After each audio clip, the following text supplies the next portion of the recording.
मी किरण Chougule, police निरीक्षक, मिरज शहर police station.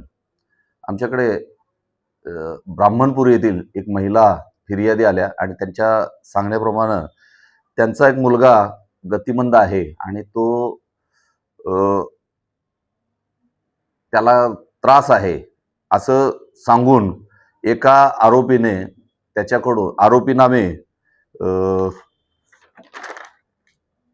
Shashikant Sitaram भुजिंगे, वय 33 वर्ष, पसरीच्या नगर, गल्ली नंबर 1, कोल्हापूर, याने फिर्यादीचा विश्वास संपादन करून आरोपीच्या अंगात दैवी शक्ती आहे, आगोरी शक्ती आहे आणि या शक्तीच्या जोरावर तो घरात सुखसमृद्धी आणतो. फिर्यादीच्या गतिमंद मुलास भूतबाधा झाली आहे असं सांगून त्याला बरा करतो आणि घरात गुप्तधन काढून देतो असं सांगितलेलं आहे आणि ते आमिष दाखवून अंधश्रद्धा पसरवून त्यानं त्यांच्याकडून रोख व अकाउंटवर 3,22,000 रुपये घेऊन त्यांना त्यांची फसवणूक केलेली आहे.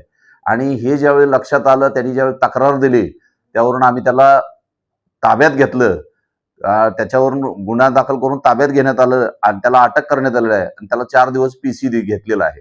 आता गुन्ह्याचा तपास सुरू आहे, पुढील कारवाई चालू आहे. अजून पुढे काही माहिती ह्यात उपलब्ध होऊ शकते. अजूनही लोकांना आमच्याकडून एक आव्हान आहे, जर अशा प्रकारे कोणी अंधश्रद्धा पसरवित असेल तर त्यांनी सामोरं यावं, पोलिसांना सांगावं आणि अशाच पद्धतीनं यापासून दूर राहावं, ही आमची पोलिसांकडून समाजाला एक संदेश आहे.